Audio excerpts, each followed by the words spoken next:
Ya, kalau kita misalnya bicara mengenai calon pemimpin, ya Ganjar layak menjadi calon presiden, Prabowo layak menjadi calon presiden, ya. Bahkan to some extent menurut SMRC paling tidak dan Carta Politika, ya, itu Ganjar selalu terdepan nomor 1. Lah kok Jokowi ingin menjadikan dia menjadi nomor 2 Prabowo Ganjar. Tapi Prabowo mau menjadi nomor 2, Allahu Akbar, sama Megawati aja ngotot-ngototan, apalagi sama orang anak muda seperti Ganjar yang bagi Prabowo pasti anak kemarin sore gitu. Kira-kira begitu ya. Dalam temuan survei ini, ketika kita tanya ke responden apa alasan ibu bapak saudara memilih calon presiden, sebesar 21,2% menjawab Anies Rashid Baswedan adalah gubernur berprestasi, kata Pangi dalam keterangannya. Kalau kemudian akhirnya dianggap tidak sesuai dengan ekspektasi, maka ada dua kemungkinan. Ekspektasi kita yang terlalu tinggi, ya kan? Atau memang aktornya yang berubah. Atau jangan-jangan aktornya tidak pernah berubah, tapi ekspektasi kita yang terlalu tinggi.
Assalamualaikum warahmatullahi wabarakatuh. Sobat RH sekalian, jumpa lagi kita di channel yang keren ini. Keren cadas ya.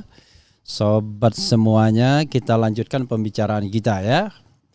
Pembicaraan kita terkait dengan Anies Rashid Baswedan atau ARB atau ABW ya. Dan ini menarik ya, perkembangan terakhir di mana Presiden Jokowi beri kode duetkan Prabowo Ganjar. Tapi kalau ditanyakan ke Carta Politika, nggak mau dong Prabowo Ganjar. Ditanyakan ke katakanlah buzzer, nggak mau dong Prabowo Ganjar, maunya Ganjar Prabowo. Yang paling penting adalah bukan Anies Baswedan. Ganjar Prabowo is okay ya, karena sudah masuk kolam sekarang. Kita bacakan sobat era sekalian dan kemudian kita akan ulas ya, karena salah satu indikatornya adalah ini sepertinya karena merasa sulit lawan Anies ya. Kalau pemilunya nggak curang ya, tapi kalau pemilunya curang ya susah juga. Tetapi kan penguasa mesti berhitung. Kalau terjadi kecurangan akan membawa korban yang luar biasa. Makanya kemudian tolong ya bapak-bapak TNI, bapak-bapak Polri, bapak-bapak BIN ya, kalaupun mungkin di masa lalu pernah terlibat langsung dan tidak langsung dalam proses pemenangan, untuk 2024 berbuatlah bagi Republik ini ya, netral lah, dan kalau siapapun yang menang jangan kemudian begini, jangan kemudian kita berpretensi bahwa kecurangan yang kita lakukan adalah untuk menyelamatkan Republik. Mana ada menyelamatkan Republik dengan curang ya. Menyelamatkan Republik itu kalau kita tidak curang, maka Allah Subhanahu wa taala pasti akan meridhoi. Tapi ya itu kalau percaya sama Tuhan. Kalau cuma percayanya sama Tuhan ya susah ya. Jadi Tuhan dan Tuhan mirip ya. Kalau percaya kepada Tuhan bisa, tapi kalau percaya kepada Tuhan ya pastilah akan terus senantiasa berpihak ya. Keren cadas, jangan lupa ya. Luar biasa, kita udah panen madu di Lampung sana, dan silakan pesan madu keren cadas. Sobat RH sekalian, coba kita bacakan. Presiden Joko Widodo Jokowi kini secara terang-terangan menyebutkan nama pemimpin berambut putih. Ada dua tokoh dengan elektabilitas terkuat di sejumlah lembaga survei yang disebut Jokowi sebagai pemimpin berambut putih, yaitu Ganjar Pranowo dan Prabowo Subianto. Perihal pemimpin rambut putih ini mulanya disampaikan Jokowi dalam acara Relawan Nusantara Bersatu tanggal 6 November lalu ya. Kok 6 November? Is it 6 November? Enggak dong. Sekarang kan udah tanggal berapa sekarang? Baru berapa hari yang lalu?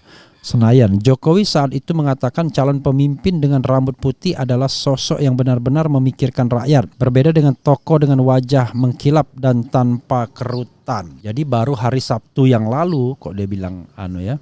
Beberapa hari kemudian Jokowi menyebut nama Ganjar dan Prabowo sebagai contoh pemimpin berambut putih. Hal ini disampaikan Jokowi usai menghadiri acara Bahaupun Bide Bahana Tariu Borneo Bengkulu Raja Ngatau Temu Akbar Pasukan Merah di Rumah Radak Kang Pontianak, Kalimantan Barat. Seperti dikutip dari Antara. Tadi bukan tanggal 6, tanggal 26. Jokowi mengatakan warna rambut pun akan terpengaruh jika seseorang selalu berpikir keras ya. Jokowi lantas menyebut 3 nama yang memiliki rambut putih, 2 diantaranya yakni Ganjar dan Prabowo. Termasuk juga rambut karena mikirnya sangat keras untuk rakyat, maka bisa saja rambutnya jadi putih dan banyak yang rambutnya putih seperti Hatta Rajasa, Ganjar Pranowo termasuk Pak Prabowo Subianto rambutnya juga agak putih dan lainnya, kata Jokowi menjawab pertanyaan wartawan di Pontianak. Duet Prabowo dan Ganjar merupakan salah satu isu terhangat menjelang Pilpres 2002 ampe. Pernyataan-pernyataan bernada kode dari Presiden Jokowi sebelumnya juga dikaitkan dengan keinginan menduetkan Prabowo dan Ganjar ataupun sebaliknya, yaitu jatah Prabowo hingga rambut putih yang langsung disasosiasikan kepada Ganjar. Menariknya, PKB menyebut kode dari Jokowi saat menghadiri acara relawan di GBK tertuju kepada Prabowo dan Ganjar. Prabowo dinilai mendapat kode wajah kerutan, sedangkan Ganjar dengan rambut putih.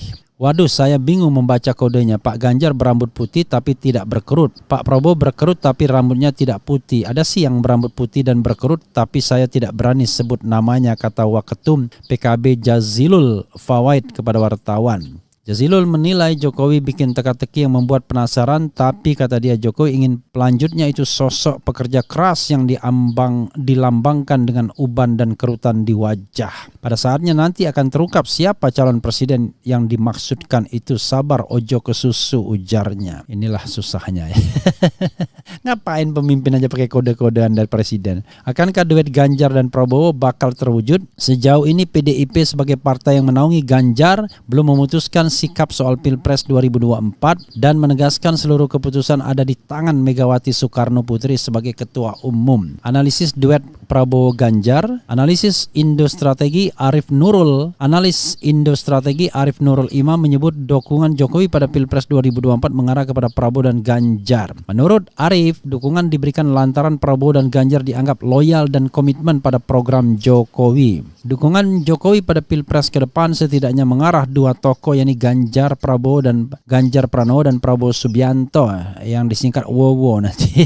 Pranowo Prabowo di WOWO. Arah dukungan tersebut lantaran kedua tokoh ini yang dianggap loyal dan komitmen terhadap program Jokowi selanjutnya, kata Arif. Arif menilai saat ini Jokowi mulai memberikan sinyal dukungan pada Prabowo dan Ganjar. Tidak hanya itu, Arif menilai ada keinginan Jokowi untuk menduetkan Prabowo Ganjar di Pilpres 2024. Karena itu sinyal dukungan mengarah pada kedua tokoh tersebut baik pada Prabowo Subianto maupun Ganjar Pranowo. Kalau kita lihat dari lontaran dukungan di publik yang mengindikasikan dukungan pada kedua tokoh tersebut, boleh jadi ada keinginan Jokowi menduetkan 2 tokoh tersebut dalam Pilpres mendatang. Jadi tolong ya nanti Sandiaga Salahuddin Uno, Erick Thohir ya udahlah tetap jadi tim hori-hori karena bosnya sudah menentukan akan memilih Prabowo dan Ganjar. Arif menyebut peluang duet Prabowo Ganjar ini akan terbuka lebar sebab menurutnya nantinya Jokowi dapat menggalang dukungan parpol untuk duet Prabowo Ganjar tersebut. Soal peluang tentu terbuka lebar karena Pak Jokowi bisa menggalang dukungan parpol. Jadi peluang Prabowo Ganjar terbuka lebar, ujarnya.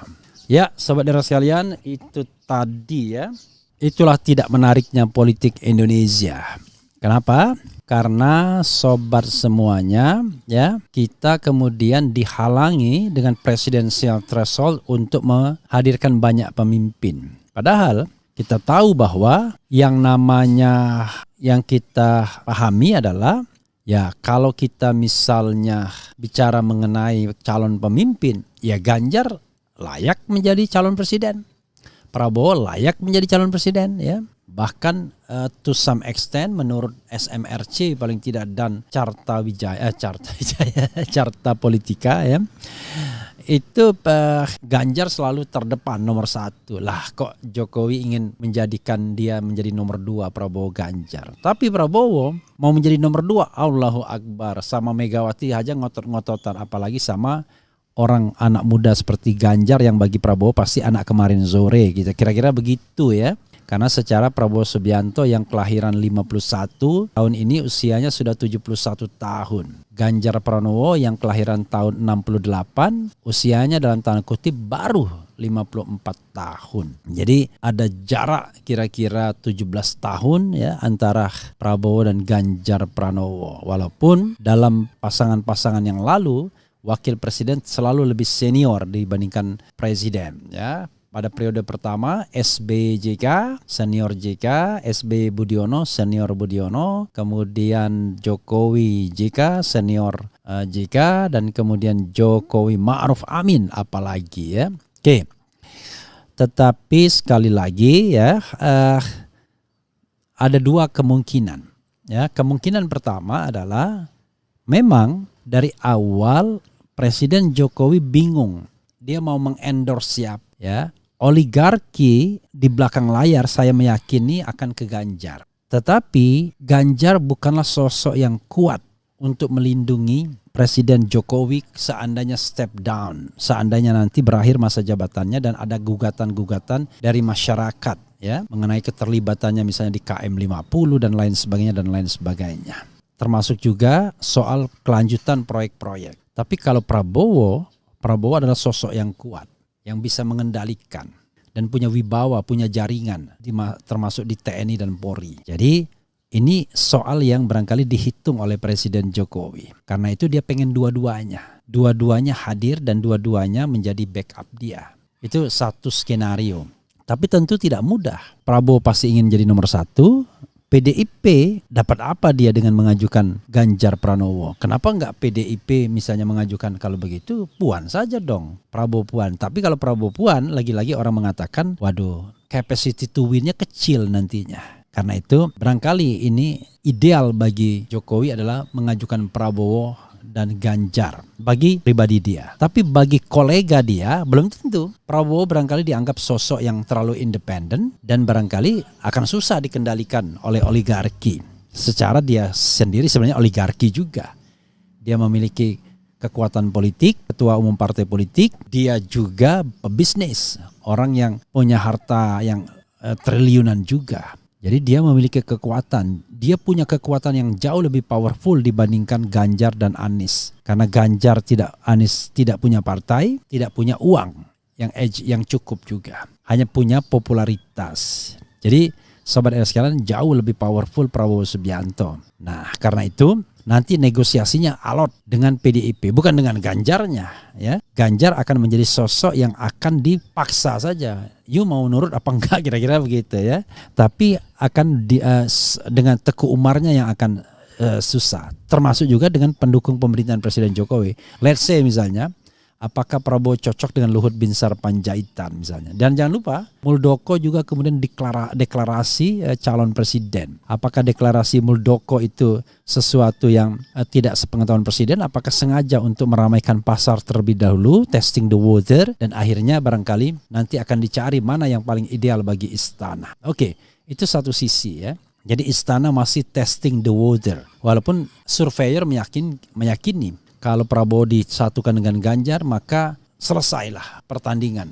Mereka akan menang. Atau dibalik, kalau menurut versi Carta Politika Ganjar Prabowo akan menang satu putaran. Tetapi sekali lagi, apa iya Prabowo mau dijadikan cuma dalam tanda kutip wakil presidennya? Wakil presiden Ganjar lagi yang mungkin dia persepsi sebagai orang yang jauh lebih junior dibandingkan dia. Walaupun dalam konteks ini JK pernah menjadi wakil presiden Jokowi yang sebenarnya bukan apa-apa dibandingkan track record JK sebelum Jokowi dijadikan calon presiden. Tetapi karena pada waktu itu dia populer, ya mau tidak mau JK yang menurun. Tapi sekarang Prabowo tidak kalah populernya karena ada survei yang memenangkan Prabowo, ada survei yang memenangkan Ganjar, dan ada survei yang memenangkan Anies Baswedan. Jadi masing-masing pihak. Nah di kubu Anies Baswedan nggak pusing sebenarnya. Ya Anies lah primus inter paresnya. Tapi pusingnya adalah kemungkinan sabotase ya. Jadi kalau kita bikin pantunnya itu, kan saya bikin pantun tuh. Jadi kemarin sama iseng-iseng di pesawat bikin pantun. Anies akan jadi presiden kalau tidak diganggu. Oke lah, nanti lupa ingat saya. Jadi sobat era sekalian, itu yang kemudian yang harus kita pahami ya. Anies sendiri sekarang ini kebingungannya adalah mencari calon wakil presiden yang membuat kohesivitas tiga partai ini makin kuat. Bukan sebaliknya bubrah nantinya. Karena ada skenario lain untuk menarik AHY ke dalam kubu di luar itu, yaitu menjadikan AHY wapres walaupun misalnya sama Erlangga dan berhadapan dengan Prabowo Ganjar, it could be possible. Prabowo Ganjar pasti menang, tetapi yang paling penting adalah bubar dulu koalisi Anies dan AHY akan mendapatkan panggung lebih besar, yaitu sebagai calon wakil presiden walaupun dia tahu tidak akan menang, tetapi penting bagi dia kalau dia mau bernegosiasi dan kemudian membesarkan Partai Demokrat atau membesarkan dirinya. Mudah-mudahan tidak begitu. Mudah-mudahan kita tetap bisa menyaksikan adanya 3 calon biar Pilpres kita jauh lebih berkualitas ya. Jadi Anies sendiri, Ganjar sendiri, dan Prabowo sendiri, bahkan bila perlu Puan Maharani juga hadir dalam hal seperti itu. Oke. Coba kita baca komentar Sobat Era. Ya, coba kita bacakan Sobat Era sekalian ya. Dari Maine Coon. Saya nggak tahu bagaimana bacanya. Bang Refli Harun, kenapa Presiden Anies tidak datang saja ke rumah RH? Saya harap nanti harus live. RH harus beli paket internet yang cepat atau minta wifi kalau live-nya di rumah beliau. Oh iya, kita akan minta, mudah-mudahan ya. Maunya saya juga begitu, dia yang datang ke tempat saya kan. Tapi masalahnya adalah saya tidak terlibat dalam negosiasi. Itu semata-mata anak saya yang kemudian bernegosiasi dengan tim Anies ya. Mudah-mudahan Anies pun aware ya kalau saya mau datang. Jangan-jangan dia pun nggak tahu nanti. Oh ya, saya punya jadwal ya. Mudah-mudahan tidak begitu nantinya ya. Atau last minute timnya baru ngasih tahu ya. Nanti kita lihat ya. Oke. Lakone Petro Dadi Ratu akibatkan bumi Indonesia gonjang-ganjing. Habis Cianjur, mana lagi yang nyusul? Korban gempa banyak yang gak keurus. Presidennya malah kampanye terus ya. Keji tak Pancasilais. Ya memang Sobat Era sekalian, kita juga agak bingung kenapa Presiden Jokowi justru sekarang lebih sibuk berkampanye atau menyiapkan putra mahkota untuk Pilpres 2024. Secara etis agak aneh rasanya. Kenapa? Pertama, masa pemerintahannya itu masih 2 tahun lagi. 2 tahun kurang 1 bulan. Artinya ya masih ada kesempatan bagi dia untuk melakukan banyak hal. Kalau dalam masa pemerintahan Presiden Amerika Serikat Joe Biden misalnya, itu masih separuh masa jabatan, 50% masa jabatan, sehingga harusnya berkonsentrasi untuk do something. Tapi sepertinya yang dilihat itu hanya tren survei saja. Jadi kita bingung ya, ada presiden yang terlalu sibuk untuk menyiapkan putra mahkota 2 tahun atau 3 tahun sebelumnya bahkan. Ganjar juga live dong biar berimbang. RH harus tetap idealis dan netral mengembangkan pendidikan politik masyarakat. Justru Ganjar Pranowo itu adalah live pertama saya dengan Ganjar itu pada tahun 2020. Nanti kita akan live lagi ya. Akan live lagi dan biar objektif sekali lagi jawab pertanyaan dari RH Channel. Tapi terus terang saja mungkin mereka juga mikir RH Channel kok condongnya lebih ke Anies Sobat RH sekalian. Tapi oke. pemimpin itu kan harus berani merangkul ya. Jadi kalau misalnya orang yang berbeda pendapat, maka ya dia tetap harus rangkul. Jadi karena itu Sobat RH sekalian, saya tidak ingin mengajukan pertanyaan, biarlah Sobat RH yang mengajukan pertanyaan. Termasuk kepada Prabowo Subianto nanti kalau bisa ya. Kita juga akan live dengan Prabowo Subianto seandainya dia mau juga. Secara dia senior ya. Sama Rizal Ramli sudah, sama Gatot Nurmantio sudah, sama Lanyala Mataliti sudah ya, you name it. Yang belum sama Ridwan Kamil ya. Sama Sandiaga Salahuddin Uno ya sudah. Jadi kita nanti akan lihat tokoh-tokoh politik lain. Karena saya kebetulan nggak punya nomor Ridwan Kamil, that's the problem. Padahal kita sama-sama lahir, sama-sama tanggal pernikahannya 7 Desember 1996 ya. Oke. Tugas kita saat ini perkuat doa dan terus meningkatkan ketakwaan agar mendapat pemimpin yang sayang kepada rakyatnya. Jangan kita melakukan kesalahan lagi, sayangi Indonesia ya.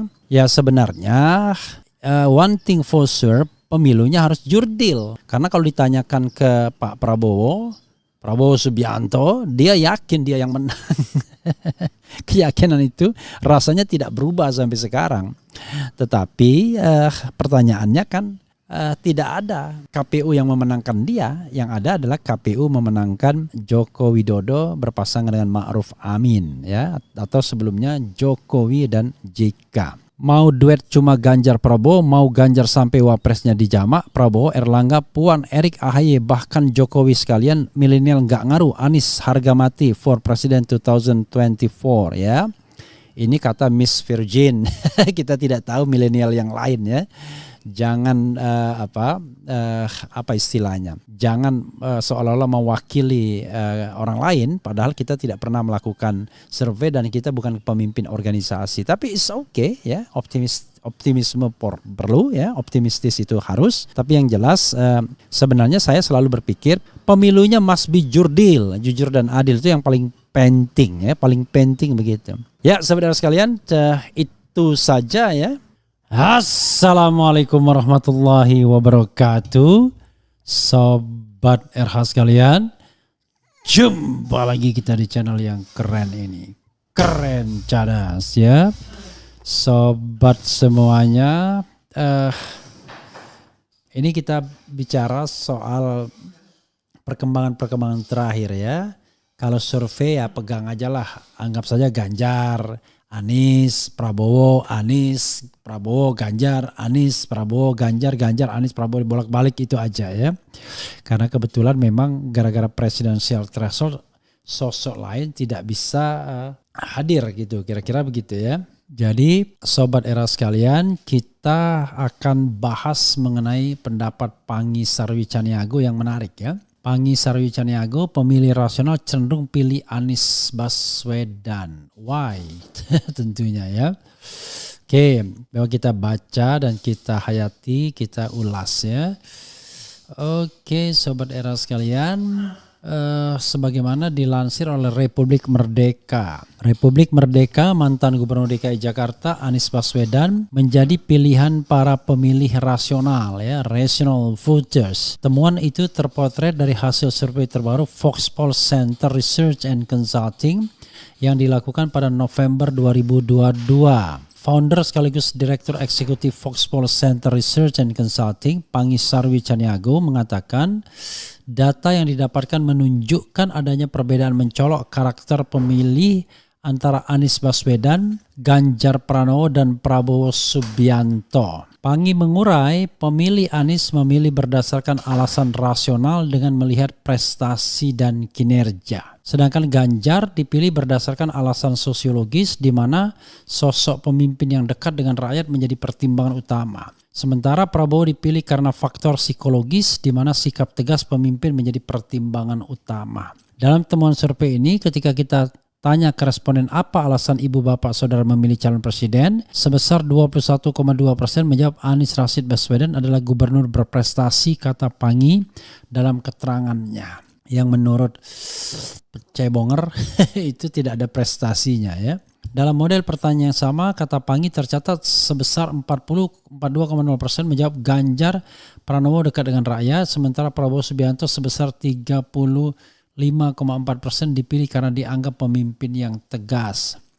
Segmen pemilih rasional menentukan pilihan politiknya atas dasar pertimbangan integritas, kapasitas, dan kompetensi sehingga rekam jejak kandidat menjadi pertimbangan yang sangat penting, ujar Panggi. Oleh karena itu, masih kata Panggi, kandidat yang berprestasi menjadi pilihan paling objektif di segmen ini. Janji politik yang sifatnya wacana dan sebatas angan-angan sangat tidak relevan, mempengaruhi pemilih yang rasional. Pemilih lebih percaya bukti bukan janji. Hal ini tentu saja akan menguntungkan calon presiden yang mempunyai rekam jejak sebagai pemimpin yang mempunyai segudang prestasi. Rekam jejak ini akan lebih mudah untuk dikapitalisasi sebagai sarana untuk meyakinkan publik bahwa dia layak memimpin sebagai seorang presiden, pungkasnya.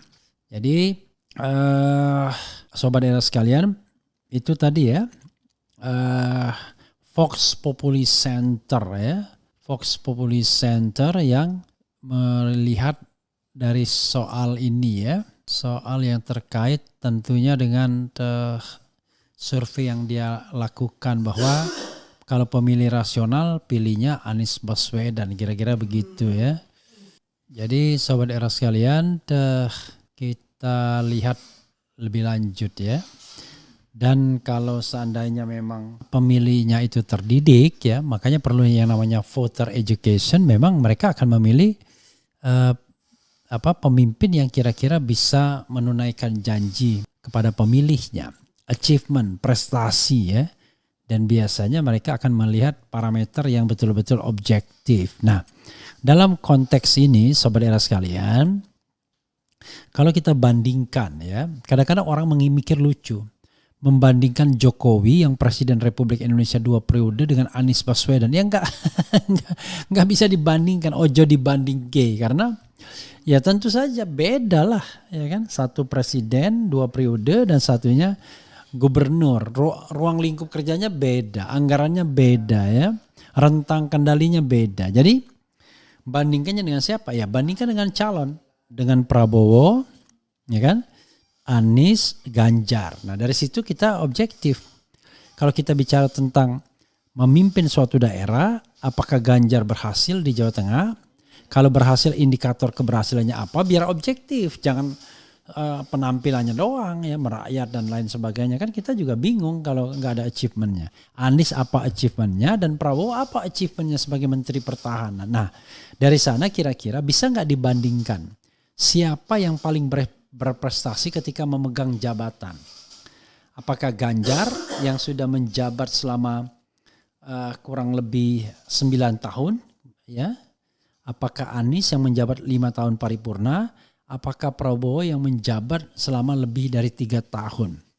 Nah itu saja dari durasi kan gak bisa dibandingkan. 3, 5, dan 9 tahun. Harusnya Ganjar Pranowo yang paling bisa dilihat prestasinya. Karena kalau kita melihat prestasi Anies ketika jadi menteri ya nggak relevan juga. Karena cuma berapa lama kan, nggak terlalu lama juga. Jadi sering kita ngotot soal prestasi orang. Tetapi kita nggak jelas indikatornya apa untuk mengatakan orang itu berhasil atau tidak. Nah sebenarnya yang paling mudah dinilai itu adalah 1 periode jabatan yang utuh. Jadi Prabowo akan dinilai nanti setelah dia selesai dari Menteri Pertahanan. Jadi 1 periode yang utuh. Tapi jangan lupa Prabowo pun gak bisa juga dinilai sebaik-baiknya karena dia bukan kepala daerah, bukan primus inter paresnya. Bagaimanapun kan dia bergantung pada presiden juga gitu. Yang bisa dibandingkan Ganjar ketika dia 2 periode. Tapi sebenarnya kalau mau kita bandingkan ya kira-kira pada periode yang crossing saja. Apa yang dilakukan Ganjar dan apa yang dilakukan Anies misalnya. Tapi itu pun tetap saja nggak bisa dibandingkan. Karena itu sebenarnya ya kepada para pembanding ini ya silahkan membandingkan sefair-fairnya antara prestasi Ganjar, prestasi Anies dan prestasi Prabowo dengan objektif tanpa sentimen. Nah dari sana kita akan tahu siapa yang sesungguhnya berprestasi. Kira-kira begitu ya. Oke. Wow, Bang Refli Harun hebat, jenius, mantap, keren, jaras. Pertama jeniusnya di mana, hebatnya di mana, mantapnya di mana. Kemudian ada lagi, wow Pak Anies Rashid Baswedan itu orang hebat, jenius, baik, jujur, benar, amanah, mantap, keren, jaras ya. Jadi kalau kita membandingkan ya bandingkanlah apple to apple objektif ya, jangan dengan sentimen tapi dengan argumen. Kalau dengan sentimen ya susah. Karena saya tidak pernah mendengar ya apa achievement dari Ganjar yang bisa kita kuantifikasi misalnya, ya kan? Baik kualitatif maupun kuantitatif tentunya. Apa keberhasilan Prabowo yang kuantitatif kualitatif, apa keberhasilan Anies yang kuantitatif dan kualitatif. Ya Anies saya pernah lihat ya apa-apa saja prestasinya, tetapi sekali lagi ya mungkin bisa dibandingkan, mungkin tidak juga ya. Oke. Yang pilih Ganjar bukan karena prestasinya tapi milih karena masih sakit hati Ahok dikalahkan Anies. Kemudian saya yakin Bung Refli satu frekuensi dengan Anies. Satu frekuensi dalam pengertian saya ingin kebaikan ya, amar ma'ruf nahi mungkar. Karena itu siapapun yang mau membawa kebaikan ya pasti saya dukung. Ya. Jadi kalau misalnya kebaikan itu diletakkan dalam kerangka demokrasi misalnya, ya yang akan saya dukung adalah ya pemimpin yang bisa membawa demokrasi. Kan kira-kira begitu. Pemimpin yang bisa membawa demokrasi, yang bisa mengembangkan, membuat demokrasi tumbuh, flourish ya kan. Itu yang akan saya dukung. Kemudian pemimpin yang bisa melindungi hak asasi manusia, pemimpin yang mau menegakkan hukum, itu pasti saya dukung, siapapun dia. Tapi kalau pemimpin yang jadi alat oligarki, ya enggak lah. Pemimpin yang tidak mau peduli dengan matinya 6 anak manusia, ya enggak lah, ya kan. Yang kita butuhkan adalah pelindung, pengayom, pensejahtera masyarakat, kira-kira begitu. Pekalongan hadir Bang, Pak Anies lebih unggul, tak bisa dipungkiri mayoritas pendukung Jokowi berpendidikan rendah, zero logic. Salam Bang dari Pekalongan, Pak Anies juga merakyat bukan hanya Ganjar. Yang tidak rasional itu yang tidak mau turun dari kursi empuknya. Puyeng mikir politik sekarang. Ya jangan puyeng-puyeng. Pikir saja yang mampu kita pikir ya. Oke. Sentimen itu rezim ini Bung, kalau argumen dipidanakan. Kemarin kita ikut rombongan satu bus ke GBK dari Cilegon. Lumayan 120.000 plus makan siang, tapi tetap kita dukung Anies, sekali-kali kita prank Jokowi. Luar biasa ya. Salam dari Pekanbaru Bang, salam 0%. Dukung boleh saja kepada siapa saja, tapi yang realistis saja. Dulu saya dukung Jokowi tapi saat ini berubah. Ya sebenarnya berubahnya itu bukan karena sentimen, karena ternyata orangnya yang berubah sudah. Atau jangan-jangan kita nggak pernah tahu gara-gara presidential threshold ya kan. Coba imagine ya, kita disuruh memilih antara Prabowo sama Jokowi di 2014. Satu, menantu Soeharto, penguasa otoriter, ya kan, hidup mewah ya, punya kekayaan triliunan, punya kuda ya, rumahnya gedenya minta ampun, punya helipad ya, punya helikopter juga. Jangan-jangan ya, saya helikopter tahu apa enggak, ada apa enggak saya enggak tahu, tapi helipad punya ya. Kalau kita ke rumah Rocky Gerung kesananya lagi, pernah saya lewati juga satu kali. Lalu dianggap pelanggar HAM. Melawan Jokowi yang kita tidak tahu track recordnya tapi dianggap baik. Ada prestasi SMK, kemudian dianggap wali kota terbaik. Prabowo sendiri bilang wali kota terbaik di dunia. Kemudian macam-macam lah, termasuk dapat kalau nggak salah Bung Hatta Anti-Corruption Award ya kan. Karena orang waktu itu sangat melihat, wah ini bagus nih wali kota nih, lugu, anti korupsi dan lain sebagainya, sederhana, sehingga orang banyak kepincut ya kan. Kalau kemudian akhirnya dianggap tidak sesuai dengan ekspektasi, maka ada dua kemungkinan. Ekspektasi kita yang terlalu tinggi ya kan, atau memang aktornya yang berubah. Atau jangan-jangan aktornya tidak pernah berubah tapi ekspektasi kita yang terlalu tinggi. Sederhana kan. Nah, kalau kita bicara ekspektasi atau tingkat kepuasan, ya masing-masing orang berbeda. Pendukung pemerintahan Presiden Jokowi ya puas, bahkan sejak hari pertama pun puas dia. Dia tidak lagi mengevaluasi bagaimana pemerintahan berjalan, pokoknya puas. Karena kalau diletakkan dalam kerangka demokrasi, hak asasi, konstitusi dan pemberantasan korupsi, mereka puas karena mereka terlindungi. Ya kan? Kalau korupsi nggak diapa-apain, ya kan?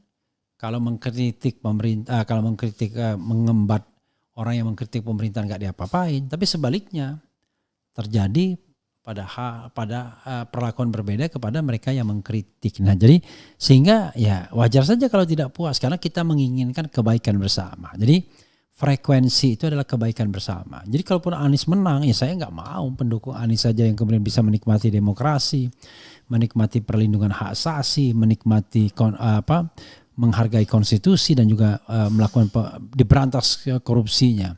Tapi itu berlaku berlaku kepada semuanya. Jadi kita harus objektif dalam konteks ini ya, sahabat era sekalian.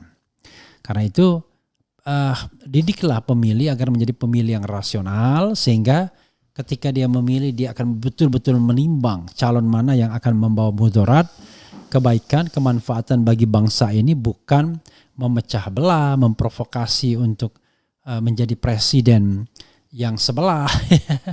Presidennya kan presiden The Republic of Indonesia, bukan presiden the relawan ya. Itu saja sobat era sekalian, kita lanjutkan penontonan kita. Wassalamualaikum warahmatullahi wabarakatuh.